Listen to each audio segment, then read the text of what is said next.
John stood in the dim light of the garage with a crumpled $3 bill folded into the pocket of his grease-stained work shirt, and for a moment the world felt absurdly small and very loud.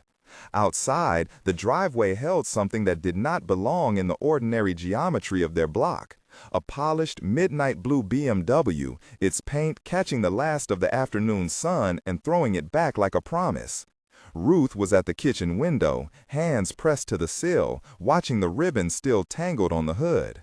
The twins in the neighbor's yard had paused mid-chase to stare. The scent of coffee and the pot roast that had been simmering since dawn drifted through the house, trying to make even this moment ordinary.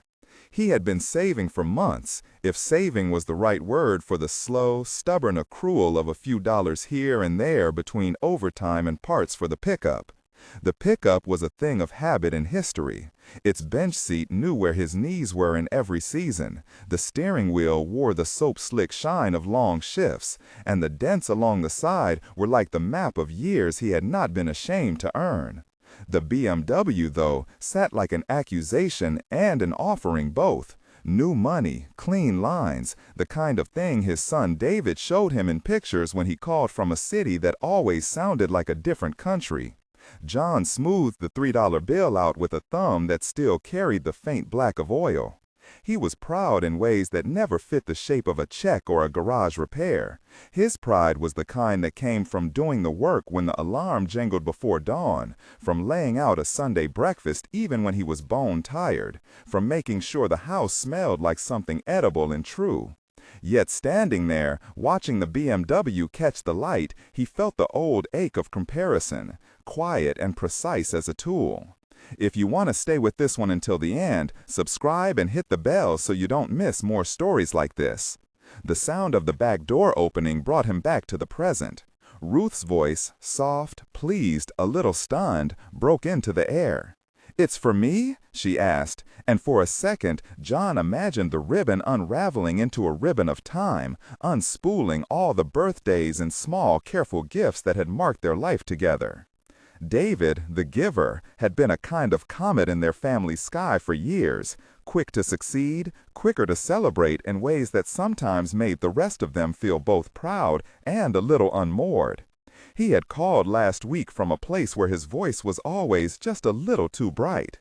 "We're coming home," he had said, and when John had asked if he meant for a visit, David had laughed. "No, Dad, we're doing home. Watch."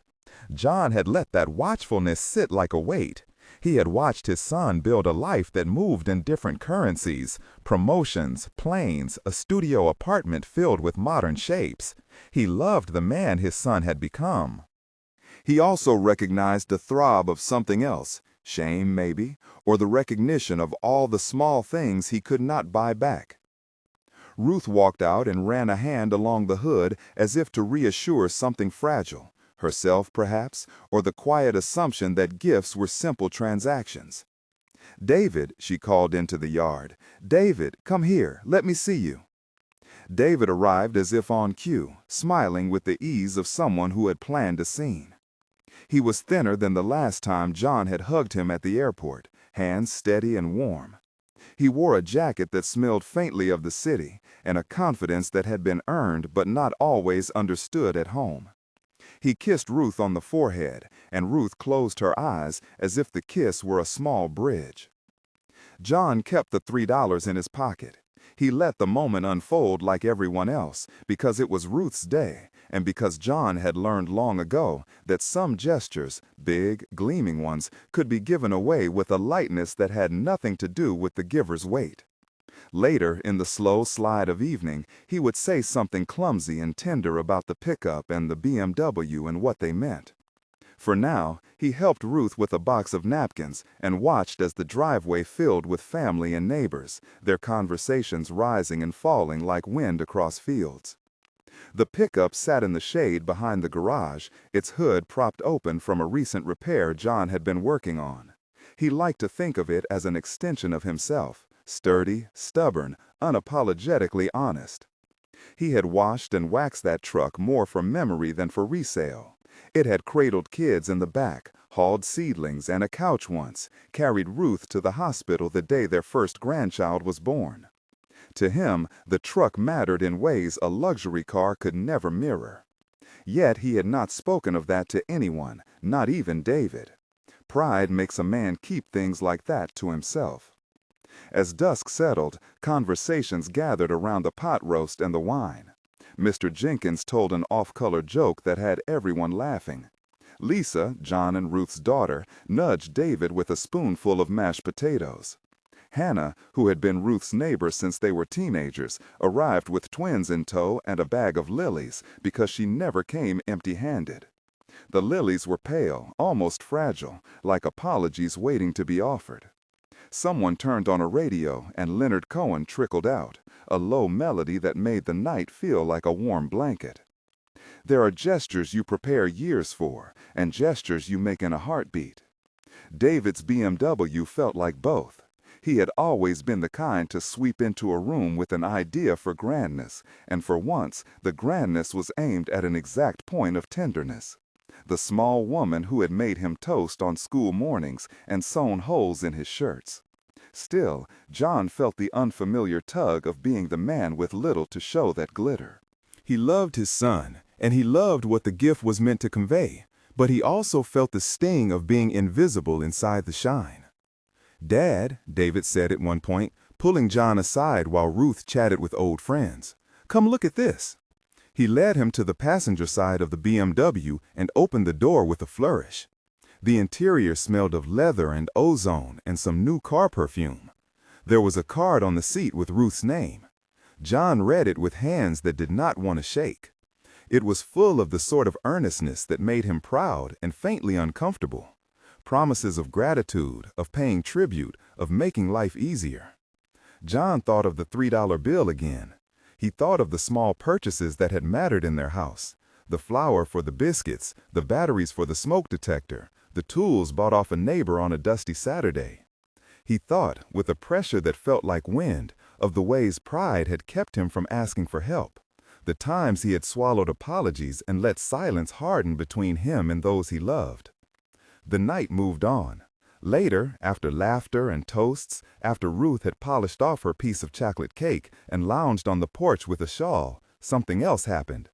The pickup, which John had intended to drive across town the next morning for parts, sputtered when he turned the key.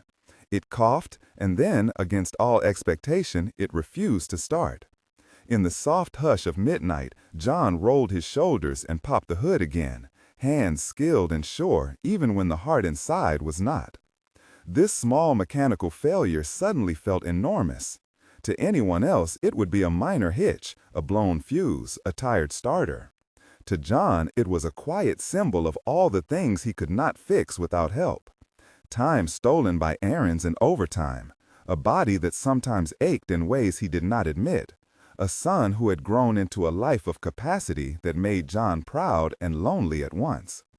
He could spend the money and get the part replaced in a day. He could not spend the years back to the breakfast table where he had been fluent in giving in different currency. The truck's sputter brought neighbors out in slippers and bare feet, called by the soft glow of Ruth's porch light. Mr. Jenkins offered a spare battery, and Miss Clara across the street fetched a thermos of soup. There was something profoundly easy in watching a community coalesce around a small problem. John felt an odd relief. The fix would be simple, with hands and time and the familiarity of small-town goodwill. He accepted the battery with a murmur of thanks and the kind of pride that let him refuse David's first offer of money. David, watching, hesitated. He had come with an impulse to solve in a way he knew, by offering financial help that had the purity of certainty. He had money, and he had learned to think of money as the best form of action. But John declined and suggested instead that David come back Saturday and help replace the starter with him. It was a way to share work, to pass on something practical, to have a conversation not mediated by the distance earned in paychecks and airlines. David agreed, a little awkwardly, and left the offer of help as something between them that could be done with fists of oil and a shared laugh. That night, John sat at the kitchen table with the $3 bill spread like a relic, looking at his fingers. Lisa brought out a bowl of soup and sat down opposite him. "You okay?" she asked, in the soft way of daughters who had watched fathers that were both strong and fragile.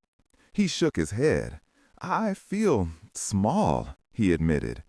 "I feel like I built so much, and yet—" He gestured vaguely at the house, the pickup, the lawn outside. Lisa, who had always possessed the clarity of someone who could both see and soothe, reached over and took his hand. "You built a home," she said. "You built meals and Sunday chores and music on slow afternoons. That doesn't get less because someone buys a car." Her words were steady and quiet, like a plank placed across a gap. "But I get it, Dad. I know how it stings." "You remember the time you fixed the broken swing?" she said, smiling. "You used to hum the whole time." John laughed, the sound like a clap of small thunder. Those small memories, fixing a swing, a scraped knee bandaged with a kiss, a Sunday pancake, were the ledger in which his life read as plenty. The next morning, Ruth and her mother were scheduled to have lunch together at a small cafe on Main Street, a meeting John had encouraged in a way that surprised even him.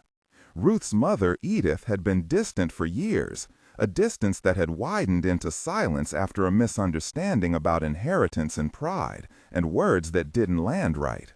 Ruth had not forgiven. She had not stayed away entirely, but their calls had been rare and careful. David's gift opened the space, oddly, for those small fissures to be examined. Ruth prepared a small bouquet to take with her, lilies from Hannah, a single sprig of wildflowers John had cut that morning when he left his garage to gather courage. He watched her carefully fold the flowers into a napkin, the way someone might tuck a fragile thing into safekeeping. He felt protective in a way that had nothing to do with money. "Go," he said, kissing the top of her head. "Tell her what you need to say." The cafe smelled like cinnamon and old wood.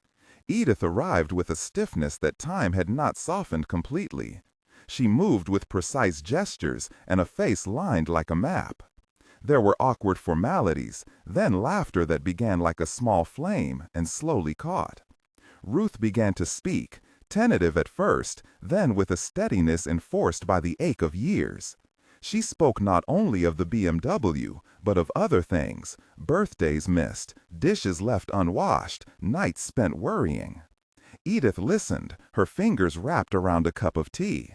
When she spoke, her voice trembled with both regret and the honesty of someone who had thought she was right for so long she had forgotten how to be wrong. Outside the cafe window, John rubbed his hands together and watched the street. He felt like a man on a cliff, a view that required certain kinds of courage.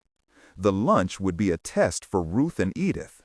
It would reveal whether apologies could be traded honestly and whether old hurts could be held without breaking the seams of their family. He worried, of course. He had watched too many quiet resentments calcify into things that could not be moved.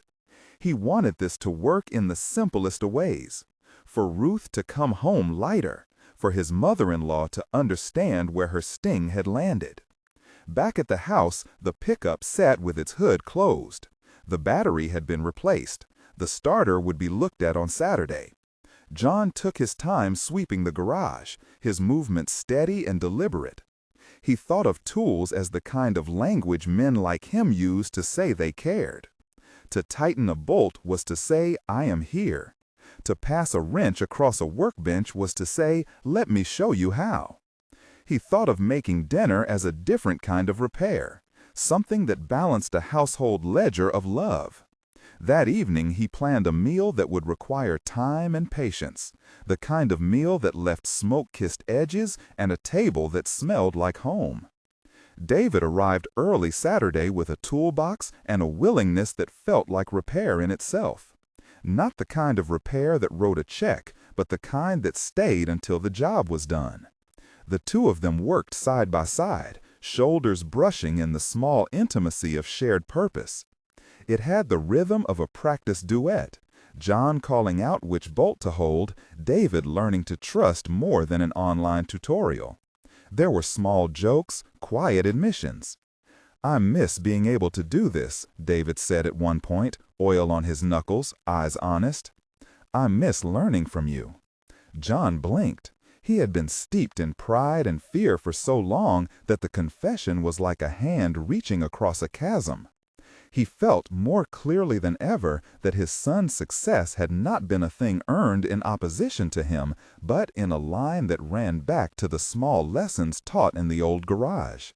He felt proud until the edges blurred into something softer, gratitude, deep and almost painful.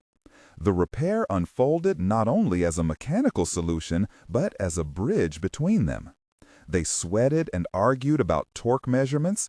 David teased about John's old radio stuck on the same station for decades. John pretended not to notice when David hummed city songs under his breath. At one point, when a bolt stubbornly refused to budge, John handed his son a worn ratchet. "You got it," he said. "Take your time." There was a tenderness that rode alongside the grease. It was not tidy, there were pauses and stumbles, but the work itself spoke a language they both remembered. Meanwhile, Ruth's lunch had been a slow, precise thing. The cafe's late afternoon light had softened the edges of past grievances. Edith's apology came not with grand pronouncements, but with small truths that landed with the honest weight of time. "I was afraid," she confessed. "Afraid of being small, of being overlooked. I pushed you away and told myself it was strength." Ruth listened and felt, with a kind of astonishment, that the person across from her had been human all along. They came home with something gentle between them, a plan to call weekly, to take a walk together, to not let silence become the loudest voice in their house. Ruth's shoulders were straighter, in a way that suggested the lift that apology can grant. She had not erased years, she had not expected to, but she had opened a door, and that was enough for now. The afternoon the family gathered again. The table was set with plates that bore the marks of use and care. The pot roast simmered into a gravy that smelled like childhood, and the conversation took its shapes. Small teasing, the trading of stories, the comfortable silences that require no filling. The BMW gleamed outside like a strange star, and the pickup was parked modestly at the curb. John sat at the head of the table, hands rested on knees, and let the evening wash over him. At some point, after the plates had been cleared and laughter still clung to the room like a warm cloth, John found himself speaking. It began haltingly, as most truths do. "I guess I wanted to say something," he said, voice low and steady. The room quieted because when a man like John spoke, people listened more closely than to any fanfare. "You don't have to," David started, but John held up a hand and smiled. "No," John said, "let me. I want you to know I'm proud. I'm proud of you, all of you. I'm proud of this house. I'm proud of Ruth. I'm proud of the truck and the things we've done with our hands. I don't know how to say some things except by doing them, by being here. But sometimes I think being here looks small when the world looks shiny." David reached across and squeezed his father's arm. Ruth folded her hands on the table, eyes glistening. "You've done better than good, John," she said. "You gave us steadiness. You gave us a home." He had been carrying a small shame about money like a pebble in his shoe, and now, in the exchange of words, the pebble became something he could set on the table and examine. He reached into his pocket and pulled out the crumpled $3 bill. The moment felt absurdly theatrical and perfectly authentic. He smoothed it on the table between them, as if the gesture could speak what he couldn't say. "I thought I had nothing to give," he said, "but I guess I still have to give. My time, my hands." Lisa laughed softly. "We all have different currencies," she said. "Yours is just louder in different ways." The room smiled.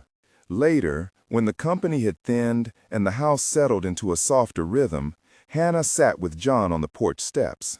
Her twins were asleep inside, and the lilies from earlier had been placed in a jar on the windowsill, their scent cool and steady.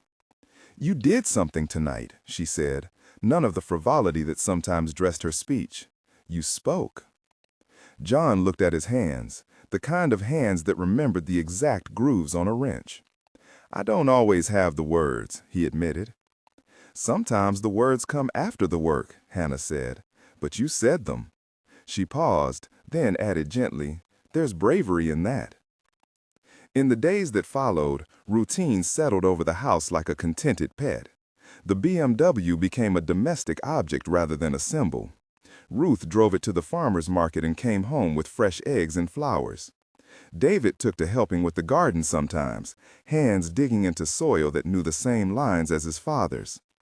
John and David kept their Saturday mornings for the pickup, the workbench a place for jokes and small confessions. The pickup, with its patched fender and stubborn starter, was less a problem now than a project that created honest time. There remained quiet moments, though, little twinges of the old ache that sometimes flared when John watched an ad for a new car or when the bank statement arrived. He handled those moments the way he handled small mechanical failures. Address the obvious, call in help when needed, and remember the long list of small things that mattered more than shine. He learned to ask for help in ways that did not feel like weakness, to accept that love sometimes wore a sticker price and sometimes did not. Ruth's relationship with her mother continued to unfold with slow care. They exchanged calls and visits. Not everything was fixed, but the fissures relaxed enough to let sunlight in. One evening in late October, when the sun had the thin, sharp light of a day with its own opinions, John noticed something neat on the kitchen table. A small envelope addressed in his daughter's hand. Inside was a note and a ticket to a weekend away for two. Lisa's gift, a nudge to John and Ruth to take a breath and be somewhere else for a while. John read the note and felt a warmth that had nothing to do with money. It was a different kind of giving, the kind that acknowledged the cost of being the person who keeps a home together. He thought of the $3 bill and of the way he had set it on the table like a small altar. He remembered the pickup, the BMW, the lilies, the pot roast, the months of folding. That night he slept and dreamed of a road. In the dream, the pickup and the BMW drove side by side down a lane flanked by cornfields. And the two vehicles did not race, but leaned into each other like old friends sharing a quiet joke. John woke with the sense that things had shifted. Not everything and not utterly, but in the measured way that weather changes over a season. He felt lighter. The family evolved, as families do. Habits adjusted. New rhythms emerged. They instituted Sunday dinners in earnest. A table set with extra chairs because life had a way of bringing people back. John found himself making stew more often, the stock thick and fragrant, the bread warm and far from perfect. He took time on Saturdays to teach David how to weld a seam on the pickup, and David took time to teach John how to use a smartphone well enough to send a picture when he wanted to show his father something. Messages were exchanged with new ease. The small work of relationship, a joke shared over a wrench, a bouquet left on a windowsill, began to outpace the sting of that first night in the garage. Not everything was smoothed into a single sweep. Pride returned sometimes like a stubborn stain. It took different, repeated gestures, a phone call at an odd hour, a hand on an arm while words started to form, to keep the healing from sliding back. People in the family still made mistakes. They still said things in the wrong tone. But the capacity to set a table and speak honestly at it had become stronger. They had learned that a dinner could be a place to confess small wrongs and to learn again how to listen. Weeks later, there came a small surprise. Mr. Jenkins, who had a habit of collecting used tools that looked like history, knocked on John's door with a bag. Inside were an old pair of work gloves and a tucked note. For work, for keeping, for you. It was the kind of neighborly offering that meant far more than its weight in cloth. John accepted them and hung them by the back door with reverence. The simple exchange made him feel seen. On a late winter afternoon, John and Ruth sat in the living room with the light pooling like a quiet balm. Ruth had her head on John's shoulder and was reading a card from her mother. The words were soft and full of a new kind of affection. Outside, the pickup's engine ticked as it cooled. Nearby, the BMW's heater hummed faintly where David had left it running. The house smelled faintly of cinnamon and the promise of soup. In that small domestic constellation, John felt the shape of his giving. He had not bought his way into anything. He had lent his time and his hands and his willingness to be vulnerable. Those were the currencies he had in abundance. There were moments, of course, when the world reminded him of difference. At a community fundraiser one spring, a man rolled up in a new truck that gleamed with aftermarket pride. John watched for a second, then met the man's eye and nodded. They were not competing. They were part of a neighborhood that measured worth differently, by breakfast shared, by whether a porch light was left on for a friend in need, by who would show up when a child lost a shoe. It was not that money did not matter. It was that meaning found a way to settle on different things. Ruth and her mother continued to find their footing. There were calls that lasted long into the night, and visits that involved hugging and quiet apologies given without theatrics. The BMW became routine. Ruth drove to church, to doctor appointments, to town events. Once, when she drove past the old playground where she had pushed her children and later grandchildren, she came home with a little packet of seeds she had bought on impulse. She and John planted them together in the backyard, beside the old oak, a small act that felt like testimony. John sometimes took a long look at his hands, calloused, steady, and thought about how they had made a life. He had less in the bank than his son. He had more in the attic of memory and in the steady warmth that filled their rooms. He had, finally, the ability to name those things out loud without the tremor of shame swallowing them. On a clear spring morning, after a winter of coming home and staying, David parked the BMW in the spot by the curb and climbed up the porch steps with a box. "Look what I found," he said, and opened it to reveal a small hand-carved ornament of a pickup truck. "Thought it might be for the old girl," he joked, and John laughed with a sound that splintered the last of his reserve. The ornament was not a replacement for anything. It was a recognition, a way of saying that the pickup's value was seen and honored. They hung the tiny carved truck on the rearview mirror of the BMW, where it swung gently and caught the sunlight in a friendly little flash. It was a small symbol and a big one at once. They had accepted the shiny and kept the worn, had let their lives be both. The family took pictures that day, awkward, warm, honest. Ruth kissed both of them on the cheek. Lisa took a candid that would later be printed and kept in an album by the mantel. Years, as they tend to do, continued to pass with a patient insistence. The pickup held on, the BMW kept its neat finish, and the house accumulated stories like a favorite chair accumulates the shape of the sitter.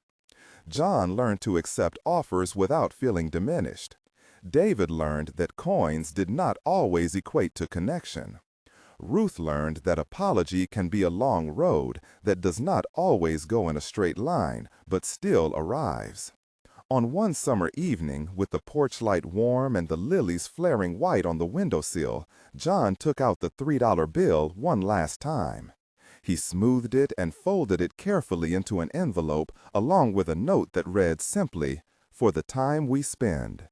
He left it in a drawer where odd little things went to live, the spare keys, the string of holiday lights, the small, important tokens of the life they had built. It was not a confession or a ritual. It was a private acknowledgement that the currency of some things was different, and that difference did not make them less valuable. He realized then that the unforgettable day, the day his son gave his grandmother a BMW while he had just $3 in his pocket, had not been unforgettable because of shame or because of the car. It was unforgettable because it forced open the doors in ways they had not expected. It made room for conversations that had sat like dust in the corners. It taught them all how to show up in different kinds of ways. Neighbors still waved from porches. Ruth still cut the butter a little thin for herself, though she had more to spend. She liked the way restraint tasted. David still sent postcards from trips that smelled of foreign spices. John kept the pickup in decent repair and sometimes took the long way to the hardware store just to enjoy the thing. They continued to set the table on Sundays and to pass the gravy. They continued to listen when someone needed to speak. Years later, when the kids had lives of their own and the house had a soft nest of silence for a few hours in the afternoons, John would sometimes sit on the porch and think about the day the BMW arrived. He would think, with a tenderness that had grown iron strong, of the way presents mattered more than price, of the way the pickup and the BMW could be friends and not rivals. He would think of the $3 bill folded in that drawer and of everything small and steady that the family had given one another. He kept the $3 bill not as a relic of lack, but as a reminder of a pivot, the moment they had all leaned into conversation and repair rather than letting things calcify. In the end, the money had mattered little. The act of showing up, of fixing, of speaking, of making dinner, of planting seeds beside an oak, those were the currencies that built them. On a night when the stars were scattered like pinpricks of a distant audience, Ruth and John stood in the doorway and watched the light that spilled across the yard. The pickup and the BMW were parked silent, two vehicles that had become part of the same story. Ruth slipped her hand into John's, and he felt the fit of it the way a tool fits a grip. They had been given many things in life, some flashy, some ordinary. They had learned how to carry them all. The unforgettable day remained, not as an indictment, but as a beginning. A push to say the hard things, to offer hands instead of silence, to turn gifts into moments for mending. John smiled, thinking of $3 and of the millions of small attentions that had built their home. He knew with a peaceful certainty that being present was often the most valuable gift of all. They made a habit over the years of keeping small ceremonies for themselves, quiet renewals that never required a crowd. On the porch at summer dusk, they would raise teacups to the sky as if toasting the long, unremarkable miracle of having stayed. On the first snow of winter, they would unwrap the box of old ornaments and decide, as gently as one lays down a book, which one should go on the tree and which should be kept for another year. Ruth laminated the ordinary. John honored it by noticing. The children became larger presences in different towns. David's postcards multiplied, thickening the jar on the kitchen counter until someone would empty it and read them aloud, the stamps like small flags from a life elsewhere. Lisa's camera continued to find angles that made the mundane look like evidence of grace. She printed a photograph each year and taped it to a wall in the hall, a slow reel of the household's ordinary triumphs. A birthday cake slightly lopsided, a raincoat drying on the line, the pickup and the BMW parked side by side at a graduation. Grandchildren came, 2 at first, then 3. The house, which had known whispering quiet for a feeble stretch between raised children and returned silence, filled again with gait and argument and the small, persistent noise of bodies taking up space. Jonah and Mara insisted on climbing the oak until their knees were raw and their cheeks full of dirt. They believed that a tree was a kind of law, and that laws were meant to be tested. Ruth learned the fine art of making oatmeal cookies that never quite crumbled the same way twice. John invented a ritual of pretending to be stern and then offering up his lap. The little ones did not yet know the languages of debt and apology. They only knew the language of being held. As the grandchildren grew, the $3 bill acquired new interpretations. Mara thought it a toy. She tucked it into the pocket of a stuffed rabbit and declared the rabbit wealthy. Jonah used it in a game, trading it back and forth as if studying the contours of value. John kept it in the drawer, touching the envelope now and then the way a man might touch a favorite wrench before sinking into a job. Sometimes he would take it out to check that it was still there, to read the note he had written years before with the same steady, small handwriting. For the time we spend. Once, in a lull between storms, David drove up without warning. He was thinner than John remembered and carried a suitcase that dented at one corner as if it had been hugged by too many airport conveyors. He parked the BMW under the oak and came up the walk with his eyes careful as if approaching something fragile. There were hands between them then, awkward at first and then whole, and the $3 bill made its quiet reappearance at the table when John took it out to show his son. They did not speak at once of the things that had been hard. David explained in fragments: a marriage that had grown small, money that had kept him afloat but not steady, an illness among his colleagues that had rearranged his sense of what mattered. Sometimes he would take it out to check that it was still there, to read the note he had written years before with the same steady, small handwriting: "For the time we spend." Once, in a lull between storms, David drove up without warning. He was thinner than John remembered and carried a suitcase that dented at one corner as if it had been hugged by too many airport conveyors. He parked the BMW under the oak and came up the walk with his eyes careful as if approaching something fragile. There were hands between them then, awkward at first and then whole, and the $3 bill made its quiet reappearance at the table when John took it out to show his son. They did not speak at once of the things that had been hard. David explained in fragments: a marriage that had grown small, money that had kept him afloat but not steady, an illness among his colleagues that had rearranged his sense of what mattered. He did speak, plainly and without flourish, of the day he had taken the keys to the BMW to Ruth like it was an offering that needed to be more than its price. Ruth, who had been used to measuring gifts in the terms of affection rather than invoices, laughed at the memory with a tenderness that made the afternoon shine. It was not so much an apology as evidence that the family had learned to forgive and name themselves again. Years furrowed John's face with their own honest maps. His hands, which had always been good at finding the heart of a stubborn sink pipe or coaxing a garden hose back into life, began to hold with a slower deliberation. He found himself listening now for rhythms that had not been there before. The lag in Ruth's step when she rose from a chair, the way a word sometimes slid away from her mouth and had to be rescued. There were days when she mislaid an object in a pocket and then blamed the house, certain someone had moved it. There were moments of embarrassment and of humor. Once she placed a teacup in the freezer and insisted she had done nothing unusual until the smell of mint told a different story. They saw a doctor one autumn because the oak was turning, and they had learned, through practice, to measure small shadows before they became cliffs. The doctor spoke in careful sentences, offering both practicalities and spaces for grief. There were tests, then more listening.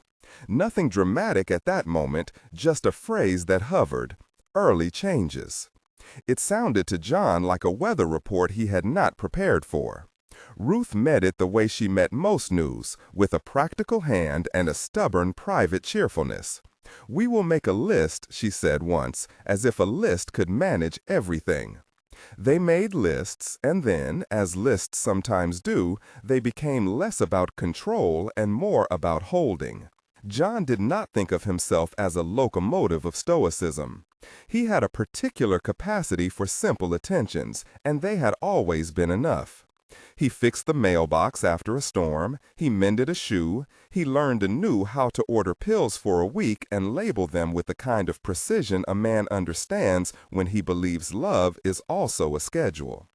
At night, after Ruth slept, he would sit in the lamplight and prepare the next day's small kindnesses, like a general arranging flags.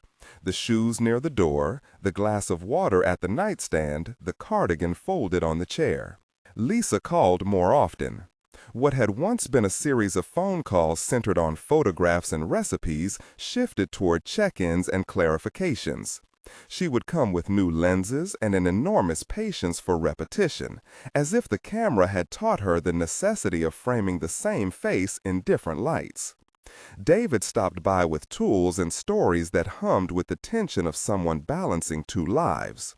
A work life that asked for his head, and a family life where his heart wanted to land.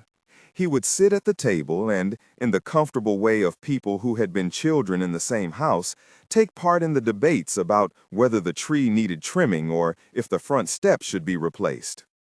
The neighborhood adjusted with the supple rhythms of people who keep watching for one another. Neighbors brought over casseroles when funerals happened 2 streets over. Children next door grew up and then returned with kids of their own. Familiarity turned into a form of covenant. The 2 cars stayed on the drive, parked like centuries at different ends of a story that had learned to be plural. And then there was a winter afternoon when the weather turned like a page too quickly. A storm gathered, and the sky put on a kind of intent. The power went out, and the house was reduced to the small governance of candles and the breath of its people.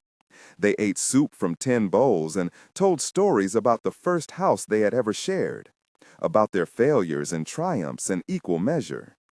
Ruth laughed a lot that night, and John thought his heart might simply hold. Afterwards, as the storm settled, John found the $3 bill and the envelope and sat with them at the kitchen table. He smoothed the paper, tracing the fold with a thumb that remembered the day he had written the note. On a spring morning that smelled of fresh-cut grass and the first of the season's bread, Ruth wandered off after lunch to the garden with a list in her hand. She had been taking care to write things down, names of tasks, small recollections for the day, and she prided herself on the neatness of her writing. She called for John at one point in a voice that suggested something ordinary had become troublesome. John called back and then rose and followed, thinking he knew where she would be, between the rose bush and the tool shed, a place that had long been hers. He found her instead standing at the edge of the driveway, looking not at the garden but at the cars. Her fingers rested on the hood of the pickup as if she needed the feel of metal to know she was in the world. Her face had that soft clearness of someone trying to read a page and finding the print unfamiliar. She did not seem frightened, only slightly puzzled, as if a pattern she had known her whole life had altered by a thread. "John?" she said. He went to her and took her hand as he always had, the fit still the same. "I'm here," he answered, because it was true and the only way that mattered. She pointed to the BMW with a small, astonished smile. "Is that ours?" she asked.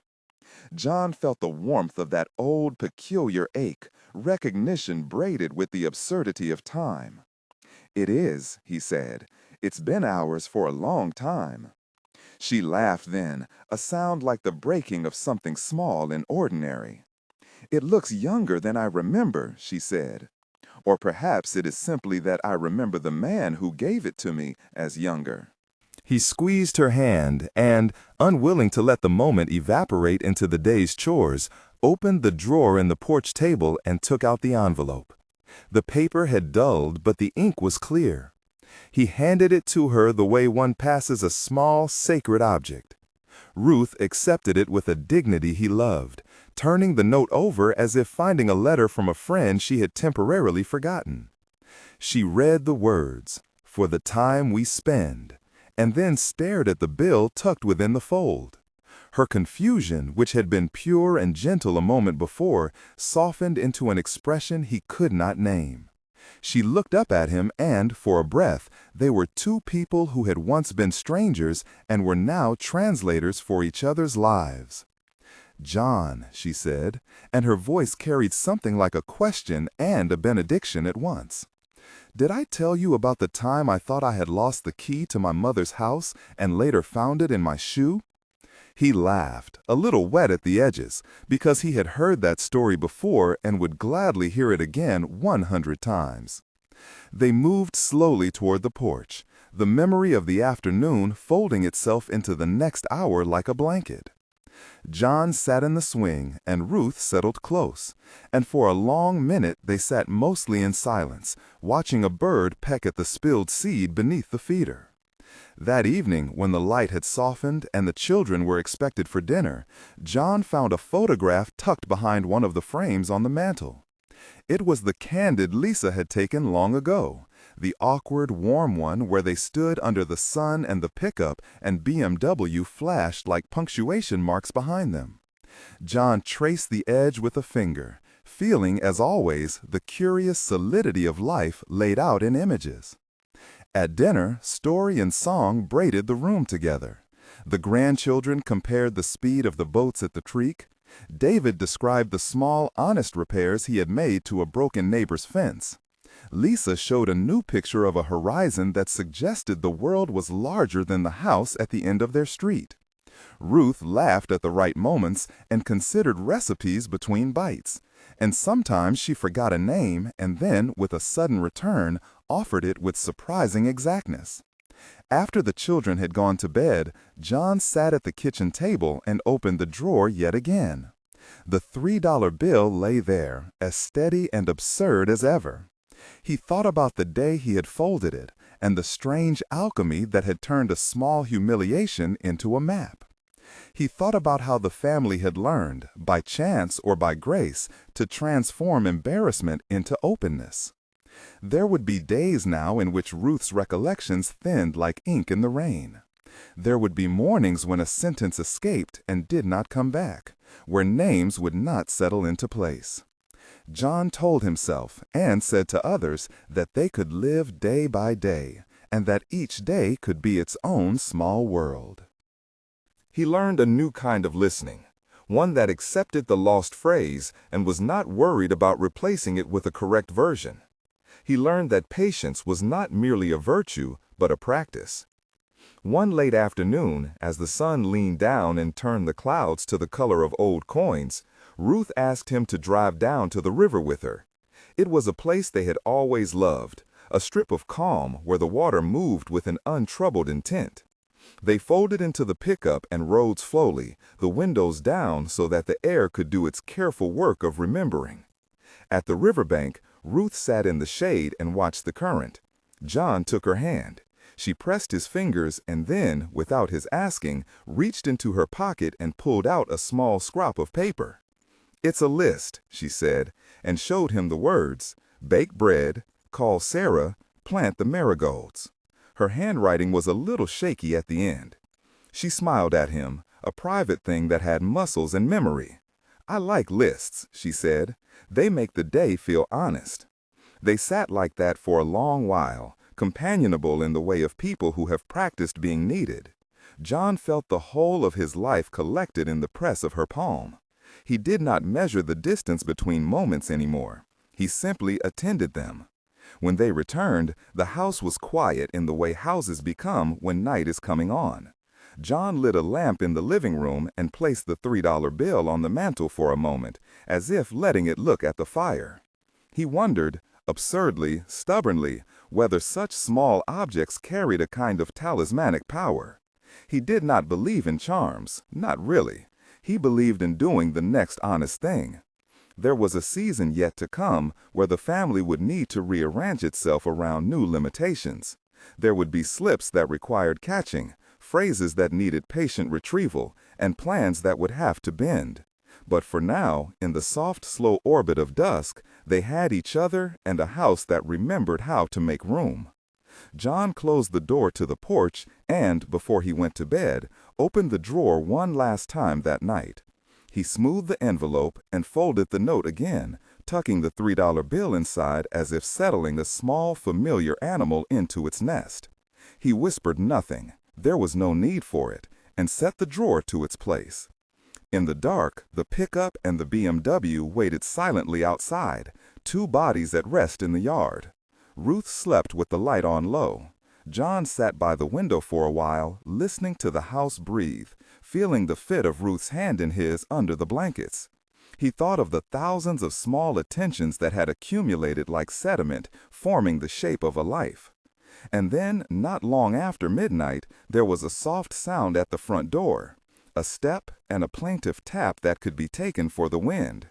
John rose, careful with the world, and went to check. He opened the door to a cool air that smelled of lilacs that had not yet bloomed. On the porch stood a solitary figure from down the street, Mrs. Carver, wrapped in her coat, eyes bright with an unsettled light. "John," she said, voice small but urgent, "I thought I heard the car." She hesitated, then added, "Is Ruth with you?" John, who had lately learned to treat questions like small lanterns to be guided by rather than torches to be brandished, answered simply, "She's inside. Come in, Mrs. Carver." He showed her to a chair by the lamp. She sat and smoothed her hands over her knees. "She came by my house a little while ago," Mrs. Carver began, "and she asked me directions to the river." She looked at him as if waiting to see whether he would supply meaning to the detail. "I asked her why she'd want to go there at night, and she said, 'I want to see where the water goes when the world sleeps.'" John felt his chest press at that image, the river at night, the water looking for a place to rest. He did not feel alarmed. He felt the peculiar tenderness of someone who has always called the world toward care. "She likes the river," he said. "She likes knowing it's there." Mrs. Carver fixed him with a patient glance. "She didn't seem lost," she said. "She just looked like someone who had been given a new question." John sat with that and nodded. "She isn't lost," he said, "not as I see her." Outside, the night was a cool ribbon. The cars on the driveway were discreetly dark. John thought of the $3 bill and the envelope and the long, steady habit of small attentions. He thought of lists and of laughter and of the way Ruth had always managed the world with a hand that could make ordinary things seem sacred. Mrs. Carver rose then, her scarf tucked tight against the chill. "All right," she said, "I'll go home. I just wanted to make sure you knew." John thanked her and closed the door with a care that felt like prayer. He returned to the mantel and lifted the envelope once more. He held it up to the lamp, tracing the folds like someone reading a map. For the first time in many years, he considered what it would mean to pass it forward, not as a confession, but as a charge. Not to throw away the memory, but to make it living for whoever might need it. He did not decide that night. He set the envelope back into the drawer and closed it as if tucking in the past for another turn. He went to bed and slept, dreaming of water that learned, when no one watched, how to make a sound that resembled laughter. Morning would bring other tasks, other small attentions, and perhaps another visit from a child or a neighbor. There would be the ordinary work of maintaining a life together, the making of tea, the setting of chairs, the quiet ceremonies that say, again and again, we remain. For now, dawn was a question at the horizon, patient and unassuming. John rose with it and planned the day in the habitual way. But he carried with him a new awareness, fragile and luminous, that the $3 bill was not merely a relic of a single foolish afternoon, nor an accusation, nor even simply a memory. It was a doorway. It might someday be the instrument of a conversation they had not yet had. It might, in some small way, help them say that the worth of things can be different, and that the language by which they keep one another could always be learned anew. He wrapped a cardigan around his shoulders, listened for the sound of Ruth moving within the house, and stepped outside to where the cars rested in the soft early light. He ran his hand along the hood of the pickup and then across the BMW, feeling the coolness of metal warmed by the promise of a day. He did not know what the day would ask of them. He only knew that they would answer it as they had learned, with presence, with patience, with the small, stubborn rituals of a life that refused to be hurried. Somewhere down the street, a child called the name of a friend.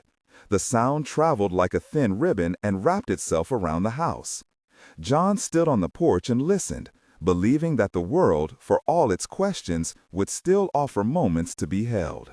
He reached for the drawer, and for a few seconds, he considered the thought of handing the envelope to Ruth, to show her that the day she had laughed at him had become the quiet engine of their life. He paused, feeling the weight of choice in the very small scale of domestic things. When he opened the drawer, the envelope lay there, patient as ever, and he realized that there were conversations that needed the right time. He closed the drawer again, turned toward the yard, and called gently, as if speaking to something that still loved being noticed. "Ruth?" Her voice came back from the hall, clear in the morning light. "Yes, John?" He hesitated only a moment, because he had learned that hesitations are sometimes the best form of tenderness. Then he went inside to meet her, to find the particular rhythms of that day, and to begin, as every day before it had asked them to, with the slow, careful work of showing up. Ruth met him in the kitchen as she always did, as if the morning itself were an appliance she tended with a practiced hand. The kettle was already on. Light came through the curtains in a strip that landed across the table like a promise. She moved with the economy of someone who had learned how to keep a small household from becoming an event. "Tea?" she asked, and the question held all the steadiness of their years together. "Please," John said. He watched her reach for the tin, the way her fingers remembered where the label had worn thin. There was a newness to the set of her shoulders, to the narrowness at the base of her throat, that he found at once alarming and small, an alteration in a landscape he had thought mapped. She handed him the cup. At the foot of the hill, the path opened to a sweep of grass that sloped down toward the water. The river lay like a ribbon of pewter, moving with an indifference that comforted him. Ruth paused at the bank and watched the surface gather and ungather its small gestures. The air smelled faintly of silt and green things. "Do you remember that day?" she asked, not looking at him. Her voice was the kind that carried memory without hauling it like baggage. She said it gently on the surface. John had to think. "Which day?" "The one with the bill," she said. "The silly thing you brought home. You were very offended, you know." He felt his face warm. It had been absurd, ridiculous. He remembered the embarrassed amusement in the shopkeeper's face, the way the paper currency had passed between their hands, and then become, in his head, proof that the world could be unkind to a joke. "I know," he said. "I remember." Ruth turned to him then, and in the pivot of her head, something like a child reappeared, quick, sudden, and honest. "Why did you keep it?" she asked. He was ready, it seemed, to tell the truth. He could have said that he had kept it because memory needs odd things to hold on to, or that he had been stubborn, or that he had liked the way it reminded him of the smallness of certain fears. Instead, he said something simpler. "Because it reminded me that worth is not always what we think it is," he said. "Because sometimes a ridiculous thing holds a useful question." She lifted a shoulder in a tiny, amused surrender. "And what question is that?" He considered the river, the unhurried answer it seemed to offer by refusing to answer at all. "That we can always choose how to value things," he said, "and that sometimes our choices are the language we keep one another with." Ruth smiled then, a soft, private thing. "Language," she repeated. "I suppose I like that. A good language makes room." They stood together watching the water. Others passed. An old man with a cane, a bicycle with mismatched spokes, a mother balancing 2 grocery bags and a toddler. The world continued its economy of small exchanges. After a while, Ruth reached into her coat and produced a small packet, a collection of napkins folded with the devotion of a steward. She handed one to John. "You always bring such ridiculous things to mind," she said. "But perhaps ridiculousness is useful." John unfolded the napkin and saw, beneath it, the outline of a plan forming in Ruth's mind. He had learned over years how to recognize those particular hesitations that prefaced an action she meant to take. "What are you thinking?" he asked. She looked at him with the frankness of someone inviting him to trust her. "Nothing big," she said, "but there is a woman at the library. Do you remember when we used to walk there on Wednesdays? She sits by the window and reads the papers. She looks lonely. I thought we might give her a cup of something, or bring her a scone. See if small things can be useful." She lifted a shoulder in a tiny, amused surrender. "And what question is that?" He considered the river, the unhurried answer it seemed to offer by refusing to answer at all.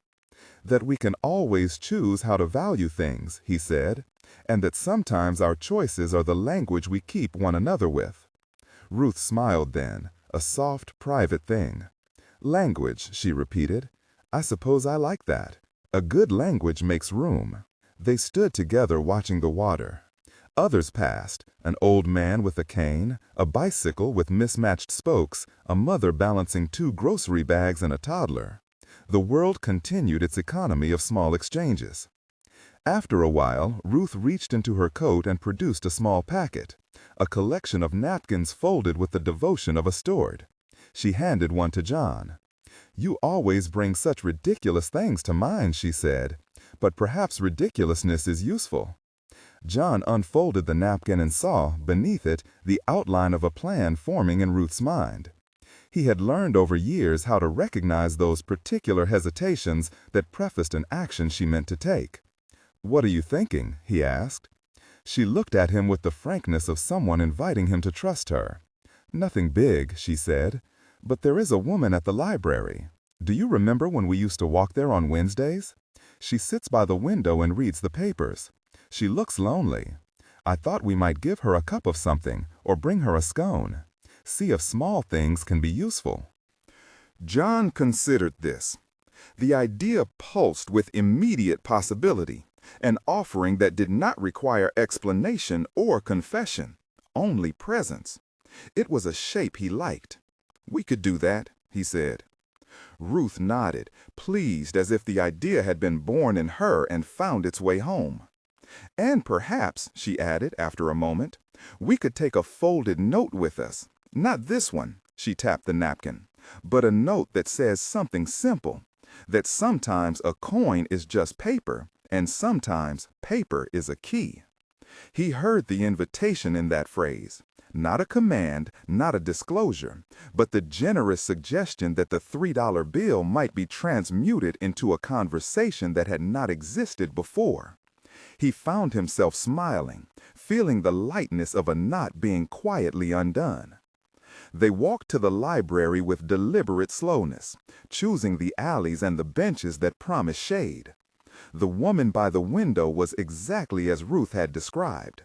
Neat, a pale scarf tucked with care, her hands folded over a thin paperback. She looked up from time to time as if attentive to the architecture of the day. Ruth approached with the casual authority of someone bearing a benign tribute. "Good afternoon," she said. The woman's eyes brightened. "We brought you a cup of tea," Ruth continued, and John watched the exchange like someone watching a delicate mechanism finally set in motion. The woman accepted with a surprised, grateful smile. Conversation unfolded in small, safe seams. They spoke of the paper, of the weather, of the library's new acquisition of old maps. Ruth introduced herself. John added nothing unnecessary. The woman talked about a son who lived in another town and a cat that had learned to open doors. It was a patchwork of ordinary confessions. When the woman paused, Ruth said quietly, "We sometimes pass along things that are silly. We like to see what questions they raise." The woman looked at them, curious. "Questions?" Ruth reached into her bag and took out, not the envelope, but a folded scrap of paper where she had written one line. "What do you value that no one sees?" She smoothed it with reverence and set it on the table between them like a small altar. The woman read it and then looked up at them both with a kind of fierce, immediate clarity. "I suppose," she said after a pause, "I value being remembered." John felt a warmth like a hand resting on the back of his neck. In the woman's voice was the precise, unpolished human need that had altogether nothing to do with money. He thought of the $3 bill as a ridiculous artifact and suddenly saw that its value had been folded into the larger currency of attention. Ruth smiled at the woman as if the two of them had shared a sacred joke. "We thought you might," she said. "And if you ever want to talk, we are here." They left the woman with a small packet of scones balanced in a napkin, and the woman's hands trembled as she helped them off with thanks. Outside, the afternoon had broadened. John took Ruth's hand, and she took his. The contact was ordinary and exact. As they walked home, John felt the envelope in his pocket as a heavier thing than paper should be. Not a burden, but a responsibility. He imagined, with an odd clarity, a string of small conversations unfolding in the town. Someone reading the line on a scrap of paper and answering in turn. The $3 bill becoming, in its way, a traveling prompt that asked people to name what mattered. Back at the house, Mrs. Carver was on the porch, knitting with a patience that had the texture of something alive. She looked up and nodded as they approached, the way neighbors do when mutual care requires no preface. "How did it go?" she asked, eyes bright. "Well," Ruth said, "we found someone who liked tea." "It is a good day for tea," Mrs. Carver said, "and for asking questions."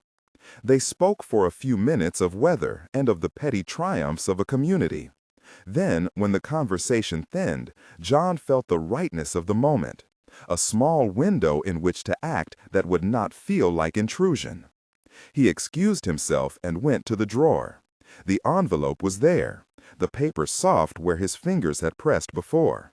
He took it out and folded it in his hands the way one examines a relic.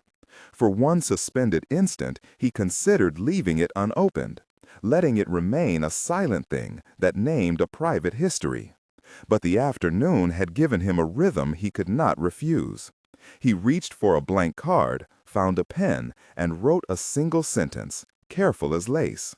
"We once laughed at a coin. What do you value that no one sees?" He tucked the card into the envelope and closed it with the same care he had always used to close small, decisive acts. Then he walked back out to the porch where Ruth and Mrs. Carver were sharing the last of the light. "I thought," he said simply, "that we could leave this at the library. Not for any one person, but," he looked at Ruth, "as a conversation for whoever finds it." Ruth's eyes softened with a combination of surprise and delight. "And will we leave our names?" she asked. John shook his head. "No," he said, "not this time. Let it be an anonymous question. Let it move." Ruth held his hand then, wholly. "Do it," she said. They walked together to the library as the sun leaned low and the day prepared to step gently into evening. John carried the envelope with a light that surprised him. It was no longer an accusation or a relic, but a vessel. They placed it in the take-a-book, leave-a-book basket at the entrance, the sort of civic altar the town had invented for kindnesses. He set it where it might be found by someone curious, by someone who would read the line and feel for a second the world widen. On the walk home, he thought of doors that open because someone knocks, of small actions that ripple without drama. Ruth walked beside him as if she were pleased by the work of being alive, and he felt, in the particular way that older men sometimes feel, that they had done something honest. It did not fix anything, no single act could, but it extended a language. At the house, they sat on the back steps and watched the evening fold itself into blue. The river was a thin, bright line in the distance. Children called across yards, and a dog barked in the cadence of someone announcing news. Ruth leaned her head on John's shoulder. She had that look he had seen before, a face softened by effort, the edges of it mapped by decades. "It feels like the day I thought I would never have again," she said. He kissed her hair. "I think you will have more days like this," he said. "Not the same, but like them." She smiled into his chest, and the smile was a statement of faith. "Then let's keep asking questions," she murmured. They sat until the stars sharpened, and the lamps in the street came on like patient witnesses. John felt, along with the small domestic satisfactions, an openness where there had been only enclosed memory. The envelope had been moved. The question had been set afloat. He did not know where it would land, or which conversation it would begin, but he trusted that to offer a question was to invite another person to become more fully itself. When they went inside, John retrieved the envelope's sibling, a napkin of habit, and placed it on the mantel beside the lamp. He left the drawer slightly ajar, an invitation to the future to claim its time. Ruth moved about the kitchen with her usual quiet competence, setting the kettle back where it belonged. Before bed, she paused at the doorway and turned to him. "Thank you," she said, and the word was a small, complete benediction. He answered with a look and a nod, the language of a life lived in companionship. They went to bed and slept, the river sound, perhaps, finding its own way into their dreams as an accompaniment to sleep rather than a question to be solved. Late that night, John woke with the impression of movement, an image of a small paper passing from hand to hand like a baton. He lay very still and listened to the house breathe. It occurred to him that old things are not always monuments. Sometimes they are bridges. He thought of all the ways people keep one another, not with grand speeches, but with the tiny, stubborn rituals that say over and over, "We remain." He did not take the envelope from the drawer. Instead, he let it rest there with the patient company of domestic objects and promises. Dawn would bring other tasks, he knew. There would be calls and the usual parade of neighbors and small curiosities. But beneath it, like a current, he felt the trace of a new conversation set in motion, an exchange without spectacle, carried forward by questions and the modest generosity of two people who had chosen, day after day, to answer life with steadiness. He turned toward Ruth and slept. Outside, the night folded quietly into itself, and the river moved on, carrying what it must.